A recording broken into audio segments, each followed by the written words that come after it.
আচ্ছা, বলুন কি করতে পারি? অ্যাকচুয়ালি আমরা একটু ফার্স্ট মিটিংটা শেষ করব, হ্যাঁ? মানে আমার এরপরে আরো ২ টা মিটিং আছে। একটু শর্টকাটে, হ্যাঁ?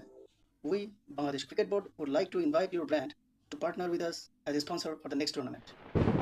অসম্ভব! এটা আপনি কি বললেন? রিয়েলি? এত পরিশ্রম করে তিলে, তিলে আমি আমার এই ব্র্যান্ডটাকে এই পর্যায়ে নিয়ে এসেছি। এরকম একটা রাইজিং মোমেন্টে আমি এত বড় ঝুঁকি নিতে পারি? আপনিই বলেন। সেক্ষেত্রে আমার হাতে একটা বিকল্প উপায় আছে। আপনি কি শুনতে আগ্রহী? ওকে, প্লিজ কন্টিনিউ। আপনাদের কোনো পেমেন্ট করতে হবে না, কোনো কন্ট্রাক্টে সাইনও করতে হবে না। টুর্নামেন্টে আমাদের যে নতুন জার্সিটা আসবে সেটার গায়ে আমি আপনার ব্র্যান্ডের নাম অ্যাড করে দিব। আমরা আসলে অটোমেটিক্যালি আপনার ব্র্যান্ডের প্রমোশন করে দিতে যাচ্ছি উইদাউট এনি কস্ট। সেই তো আপনাদের গায়ে আমার ব্র্যান্ডের নাম উঠলই। Choice is yours. আপনি টাকা বাঁচাবেন নাকি আপনার ব্র্যান্ডের ভ্যালু?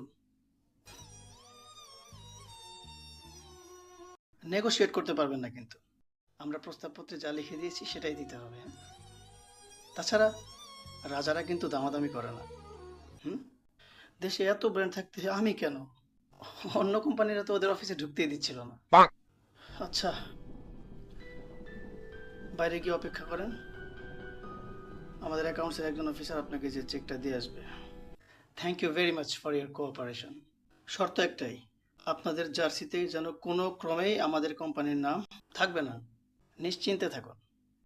আচ্ছা, আসুন, পাঠিয়ে দিচ্ছি আমি। স্যার আমাকে ডেকেছেন? হ্যাঁ। আচ্ছা, তুমি বাংলাদেশে ক্রিকেট খেলা দেখো? আমাকে দেখে যতটা নির্লজ্জ মনে হয় আমি আসলে ততটা নির্লজ্জ না স্যার। মাঝে মধ্যে দেখবা, নিজের দেশের খেলা দেখা উচিত। স্যার, আর লাঞ্চের পরে যে ২টা মিটিং ছিল না, ওগুলো ক্যান্সেল করে দাও। আজকে ভালো লাগছে না। Sir, are you feeling okay? আমার মনে হয় আপনার শরীরটা খারাপ। স্যার, আমি কি ডক্টর কল করব?